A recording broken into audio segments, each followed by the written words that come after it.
With us on the Newsline, Senator Roy Blunt this morning from Missouri, kind enough to join us, and a lot to talk about, Senator. Good morning. It's good to have you with us.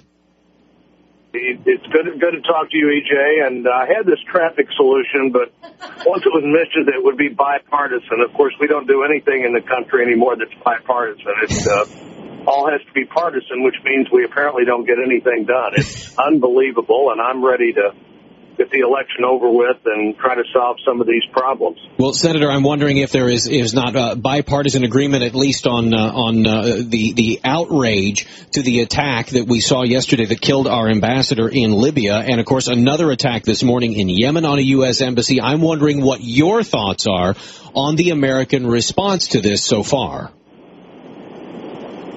Well, our response in securing our embassies is pretty challenging. That's really up to the country where you have placed an embassy. If these countries don't want to have a relationship with the United States, one way to do that is not to defend our embassies. That is their job. We have Marines at the embassy, but the job of the Marines is not to take on hundreds or even thousands of protesters. It's to provide the internal security that may be needed in an emergency. And I don't know. I'm on the Intelligence Committee. EJ, I'll be meeting today. The Senate Intelligence Committee will be with Director Petraeus to talk about what's happening there and why we think it's happening and whether it's a part of an overall plan or not that's terrorist-driven or just these countries flexing, particularly in Libya and Egypt, their muscles of independence now. And it's amazing that in both of those countries, the United States stood up for their ability to have free speech and demonstrate against their government.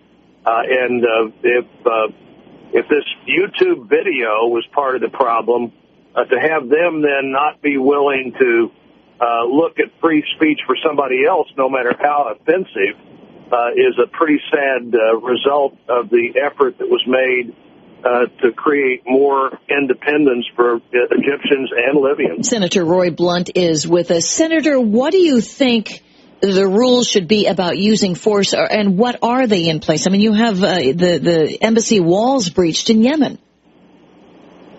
Well, it's a bad thing, and the Yemenese government is responsible for that. No matter what happens, that host government to defend that embassy, just like it is our government to defend their embassy here. And there's no excuse for it. It's unacceptable. What happened in Libya yesterday was an outrage and a tragedy. The president was right in saying that justice will be done. But now the question is, what are we going to do to either see that justice is done or insist that justice is done? Mercy in Egypt hasn't had any remarks that would come close to an apology yet for what happened at our embassy there. The Libyan government's at least saying the right things, but we've got to insist now that they do the right things. And I think what the public reports in Libya have been, Ellen, is that you have demonstrators in Egypt, but in Libya there were demonstrators, but then there were people that drove up in vehicles with guns mounted on them and started firing at the embassy, and it shouldn't be impossible to find out who all of those people were and do something about it. Briefly, Senator Blunt, we want to get on to talk about the fiscal cliff and a couple of other things, but I want to know what you think of the dust-up that's going on between the two campaigns, the Obama administration's response and Governor Romney criticizing that here in the last day or two.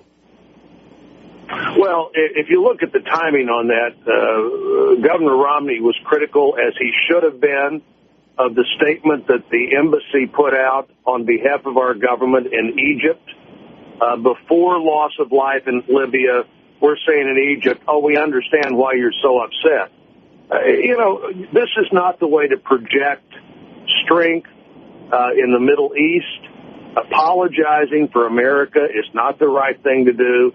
And, in fact, the administration itself said that that's not the official position of the United States government. Now, You know, when the ambassador of the United States speaks, they're speaking for the U.S. government and the State Department. And it's nice of the president to say he has no responsibility for that, but that's just not true. You talked earlier. If the president can say this isn't our position, certainly Governor Romney can say this shouldn't be our position. Senator, you talked about earlier about the overwhelming partisanship in Washington. And the fiscal cliff is coming, Senator. Who's going to blink, or are we going to find some cooperation that will avoid the fiscal cliff, which we know is the Bush tax cuts coming back into effect, and then, of course, the spending cuts that the government is looking at? Yeah, and what you're saying there, of course, is we go back to the tax policy before the tax changes in 2001 and 3. And so that's been the tax structure of the country for over a decade now. If you go back to that policy, you're deciding to raise taxes, which may or may not raise revenue, depending on the impact it has on the rest of the economy. But everybody that looks at this, every economist, the Congressional Budget Office, even the President's Office of Management and Budget, says if you raise these taxes, it will send us into a deeper recession, which probably means less revenue, not more revenue. So that's not the right thing to do. And, we've got to look at spending. We've got to look at how we reform our big programs where the money is really spent. And the lost opportunity of the last 2 years is divided government is really a good time to solve big problems because everybody has to have their fingerprints on the solution, and it doesn't become, in those instances, a needless political issue for decades. It's too bad we haven't done something about the future of Social Security or Medicare or Medicaid, but we're going to have to do that, and the sooner the better. I don't know that it'll happen right after the election. I think that depends totally on Election Day. If there's a big change on Election Day, probably the job of the new presidents to talk about with certainty what happens in January, February, and March, and telling the American people to go out and act based on a commitment to do the right things when the government changes. Senator Roy Blunt with us on the Newsline. Always appreciate your time, sir. Thank you so much. Hey, great talk to both of you. Hope to see you in the studio one of these days before too long. We hope so too, sir. 749 on KMBZ.